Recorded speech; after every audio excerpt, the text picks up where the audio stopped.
I would like to talk today about an experience that is similar to the experience of the lockdown, but it's one of the episodes in the Bible, which is one of my favorite stories of all time from the Bible.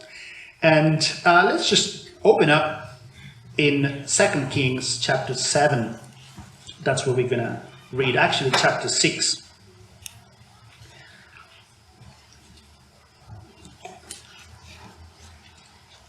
Second Kings chapter 6.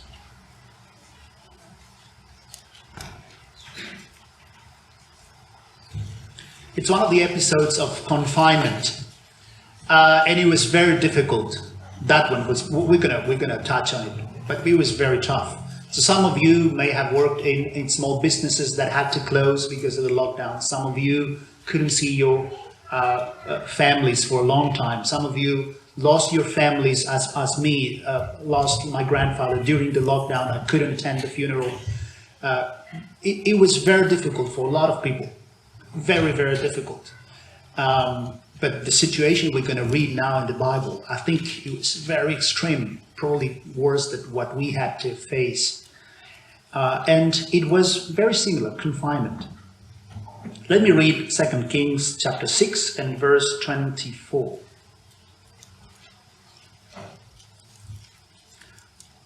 And it happened after this, whatever that was, but let's just move on now to this, that Ben-Hadad, king of Syria, gathered all his army and went up and besieged Samaria.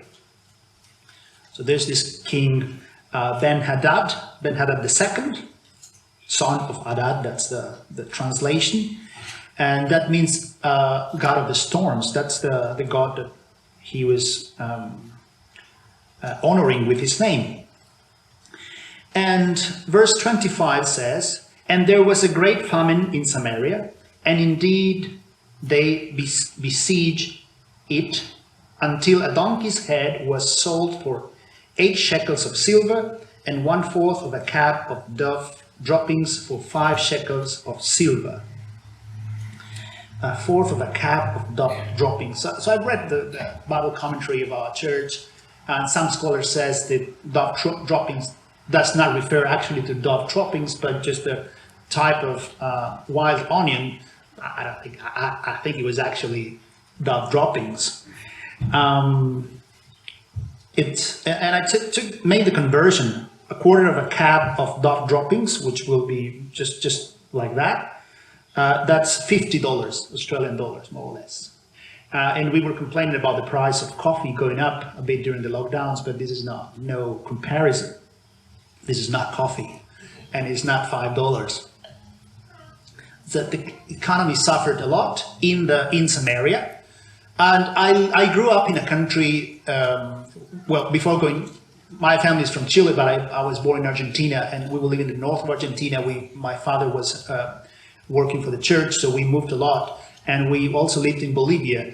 And at the time that we were living in Bolivia, the inflation was so extreme that people would often go to make deposits in the bank with a wheelbarrow. And it's no joke. They were going to the bank with a wheelbarrow, and then people say that if you get your wheelbarrow stolen, someone would just throw the money and run it with a wheelbarrow because it's much more valuable than the cash itself. So that was very, very tough. That inflation was terrible. And the situation in Australia during the lockdown was also, financial situation was compromised. I worked with students, and some students, international students, that didn't have the chance to work the extra 20 hours that you could work in a normal situation. You couldn't because you were in a lockdown. So these people were really suffering, not making ends meet. Small businesses as well. It was something like that, right? What we had. You couldn't go in and out of the country, and that's something similar to what was happening in Samaria.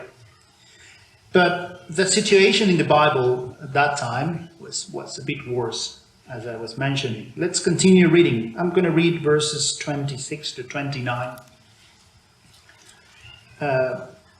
As the king of Israel was passing by one wall, A woman cried out to him, saying, "Help, my lord, O king." And he said, "If the Lord does not help you, where I can find help for you? From the threshing floor or from the winepress?" Then the king said to her, "What is troubling you?" And she answered, "This woman said to me, 'Give your son that we may eat him today, and we'll eat my son tomorrow.'" That's a very difficult situation. So the story continues. Sorry for the kids, but this is a tough story to hear. "So we boiled my son and ate him." That's the woman is telling the story to the king. "And I said to her on the next day, 'Give your son that we may eat him.' But she has hidden her son." What a terrible story. I don't know how would you react in that situation. And that was not just something out of the blue, but it was prophesied by Jeremiah. So if you join me to read Jeremiah chapter 19.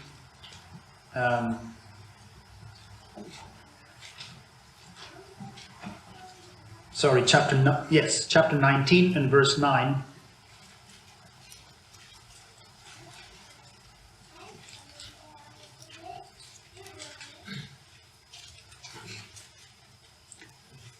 It says as follows: "And I will cause them to eat the flesh of their sons and the flesh of their daughters, and everyone shall eat the flesh of his friend in the siege, and in the desperation with which their enemies and those who seek their lives shall drive them to despair." So that was part of a prophecy being fulfilled.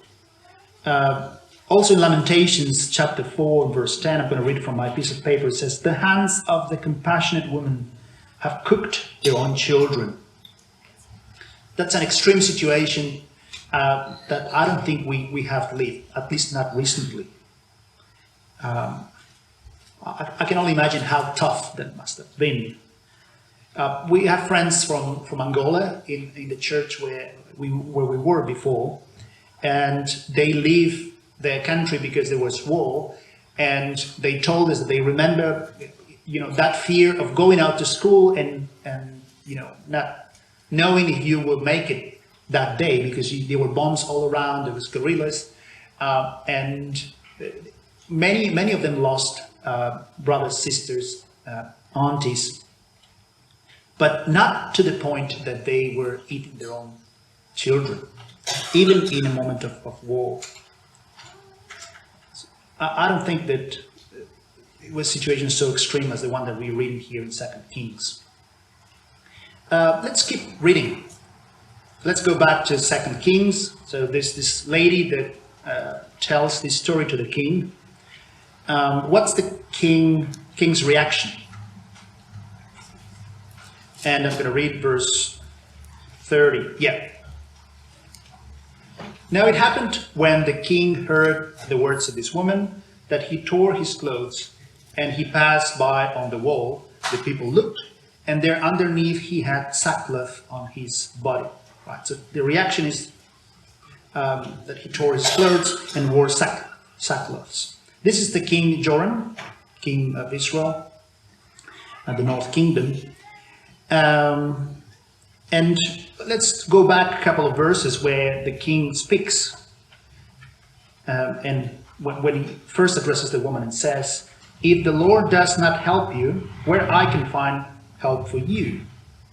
"Not even I can help you," said the king, "and I'm the most powerful man in this kingdom, and I can't help you. Only the Lord can." So I think it was a wise reaction from the king to see someone suffering and saying that I can't do much for you, but the Lord can.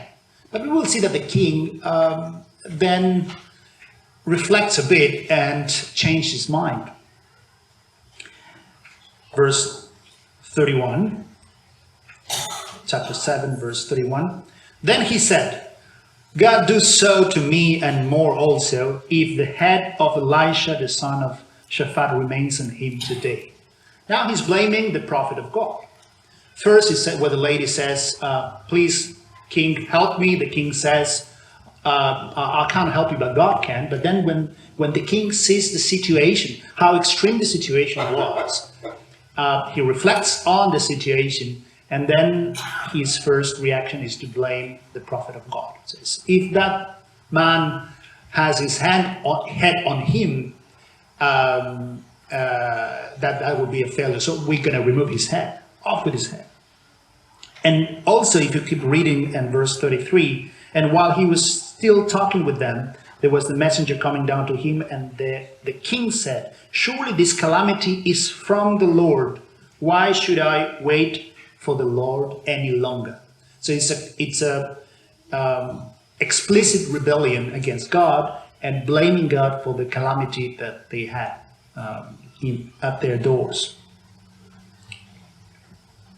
In the middle of that scene of hunger and misery, who appears? The prophet appears in favor of those in need. I was reading chapter 6, not chapter 7. Now I'll start with chapter 7. Verse 1. Elisha said, hear the word of the Lord. Thus says the Lord. Tomorrow around this time, a seah of fine flour shall be sold for a shekel, and 2 seahs of barley for a shekel at the gate of Samaria. So those measures are 7 liters of flour and 14 liters of barley. And the price is like $10. That's even cheaper than now. Right? Yeah, $10. Yeah, that's a lot cheaper than the $50 that we're charging for droppings of dough. That is like the Black Friday of barley and flour. So I was waiting last year for Black Friday to buy a microphone and the audio interface for my teaching, because I was teaching from home and I needed a microphone. So I was waiting, and the price dropped like 5%. This is no sale at all. This is just a scam. The price didn't go to the place what I was hoping for.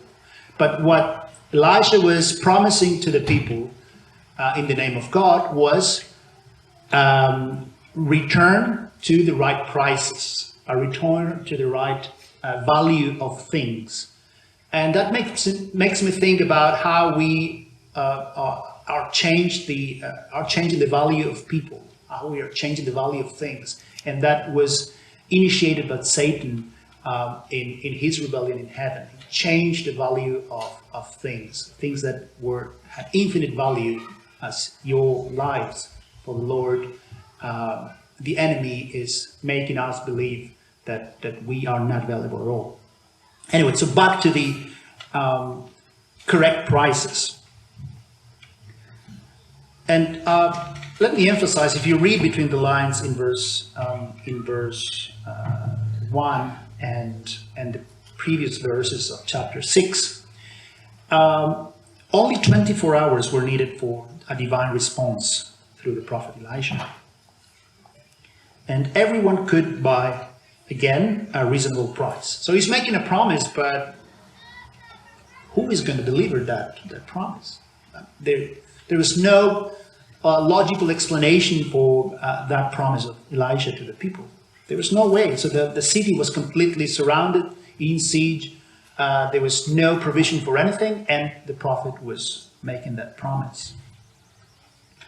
And it was so ridiculous that verse 2, there's an officer of the king, on whose hand the king leaned, and answered the man of God and said, look, if the Lord would make windows in heaven, could this thing be? There's an open challenge to the promise of the prophet.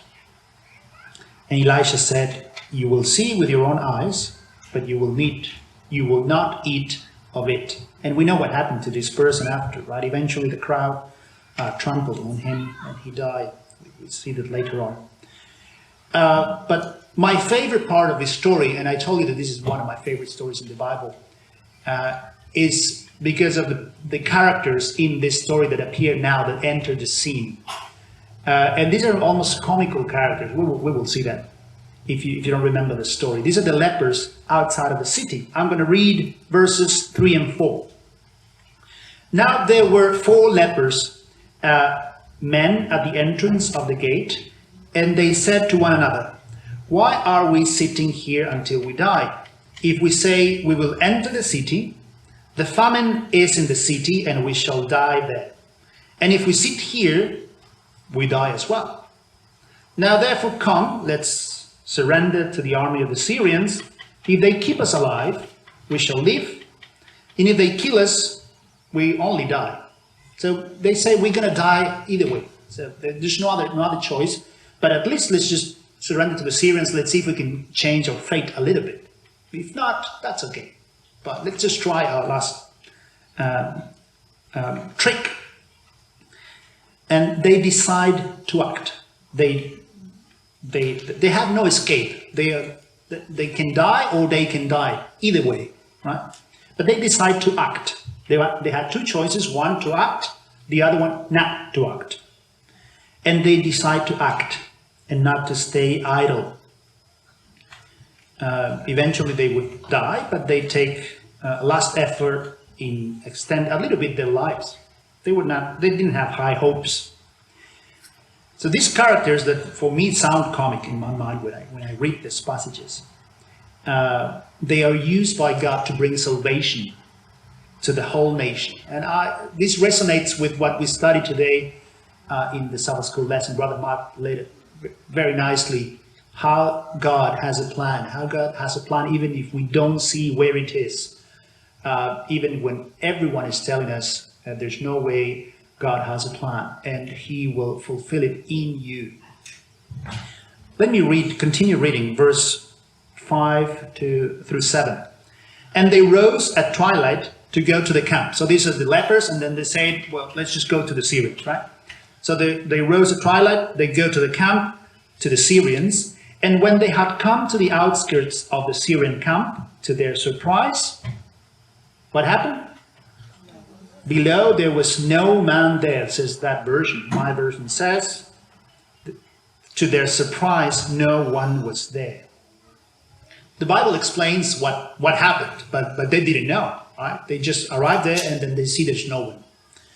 Verse 6 explains, "For the Lord had caused the army of the Syrians to hear the noise of chariots and the noise of horses, the noise of a great army. So they say to one another, look, the king of Israel has hired against us the kings of the Hittites and the kings of the Egyptians to attack us. Let's go." Therefore, they arose and fled at twilight and left the camp intact. The tents, the horses, their donkeys, and they fled for their lives. Yeah, they left everything behind. And I'm going to read verse 8 as well. "And when these lepers came to the outskirts of the camp, they went into one tent and ate and drank and carried from it silver and gold and clothing and went and hid them. Then they came back and entered another tent and carried some from there also and went and hid it." Okay, so they enter one of the tents. They see there's plenty of stuff. Oh, let's just eat a little bit. Let's gather some silver. And they go to the second one. I can just imagine, right? That these people have, even before the siege, these are outcasts of society. I don't think they have a very good meal in a normal day in the life of Samaria. But under siege, I don't think they had anything to eat. I don't think that they were very wealthy. I don't think that they had close relatives to take care of them. They were left to die outside of the city. And they find themselves in front of this treasure. Right? I remember so we went back to Switzerland this year to visit family, friends, and to do one of the activities that we missed the most, which was skiing.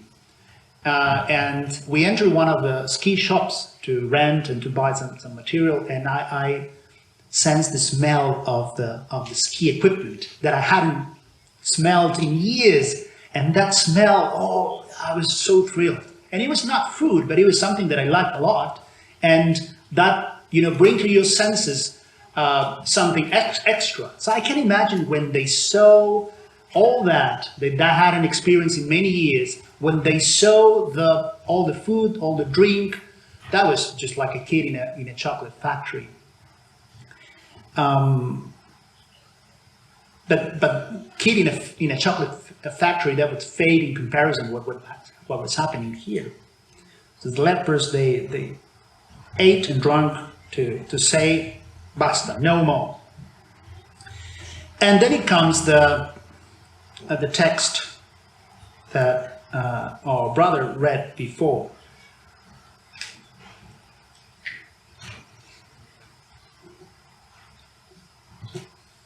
Verse 9. Well, let me stop here for a second.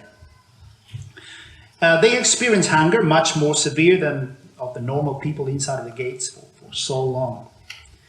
And it's not only the food, but they also took the silver and the gold and went and hide it.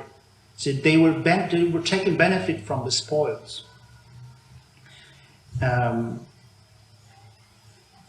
God had protected the lepers and the Samaritan and these Samaritans from the city, but making the Syrian army flee.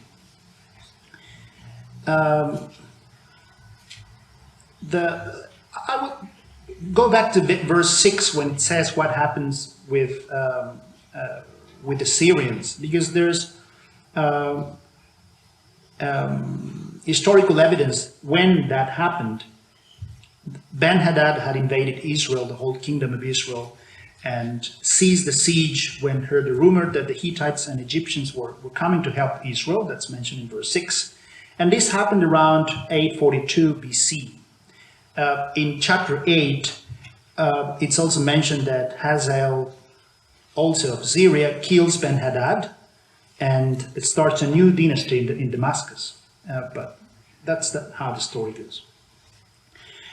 Okay, so let's go back to verse 9. So they ate, they get the gold, they get the silver. Then they say to one another, "We are not doing right. This day is a day of good news, and we remain silent. If we wait until morning light, some punishment will come upon us. Now therefore come, let us go and tell the king's household." We are not doing right. That's the part that I love. Then let's go back and announce it to the authorities, to the people, to whoever needs to hear this news. What a great story. So pondering of my favorite characters of this story, which are the lepers, I see a clear connection with our current situation today. We are not doing right. The parallelism with what happened there is just astonishing. The condition is very similar to what happens with us, right? With what happened with me. We are condemned to death. We are misery. We leprosy as well, of leprosy of the soul, which is sin. There's no cure, apparent cure in this world. There is a cure, but it's out of this world, right? But God, in His infinite mercy, calls us to participate actively, and this is what the lepers were decided to do. Giving good news that the siege is over. I remember when here in Australia the restrictions were eased. How happy we were when on Thursdays, what was it on Thursdays? They were announcing, next week you can, instead of 5K, you can go 10K, and so on. The easing of restrictions was good news. But the similarity to the Bible story with our current situation goes beyond what the lepers did and with our situation, right? We have a flow of blessings. We have this beautiful family, church family, that you take care of each other. You have also your flesh family as well. You have children that bring joy to your lives. We have the peace of mind of salvation in Jesus Christ. And but we often forget about those who are still under siege, those who still don't know that the siege is over. They're still inside in Samaria, And we are all with the blessings. It's just crazy. We are in this tent getting all the silver and all the gold, all the blessings. But we forget there's people inside still under siege. They don't know that the siege is over. They don't know that the lockdown is over because they didn't turn on the news. And they are still in lockdown. We cannot remain quiet, living silent spiritual life. Because that turning a blind eye to this is selfishness, which was the origin in Lucifer's sin. The time has come to manifest that Christ will do wonders. Today is a day of good news, and we usually remain silent in a day of good news. The day of salvation, we are failing to announce it properly. It's the day that the hour of his judgment is near. And as a church, and also individually, we are asleep, like the virgins. Well, all the virgins were asleep, but we are like the ones that don't have oil, like the foolish ones. The lepers act in that night and in the darkest moment of their lives, and the hearts were shining with God's love. In the morning, they brought the good news to the hungry people. And I believe that there are many connections with that story to our current situation. We are in the darkest hour of our history. Many signs tell us that. And the glorious morning is coming. God is encouraging us to announce this good news. I will read from Ephesians chapter 3, verse 14 through 19. For this reason I bow my knees to the Father of our Lord Jesus Christ, from whom the whole family in heaven and earth is named, that he will grant you, according to the riches of his glory, to be strengthened with might through his Spirit in the inner man, that Christ might dwell in your hearts through faith, that you, being rooted and grounded in love, may be able to comprehend with all the saints what is the width and the length and depth and height, to know the love of Christ which passes knowledge, that you may be filled with all the fullness of God.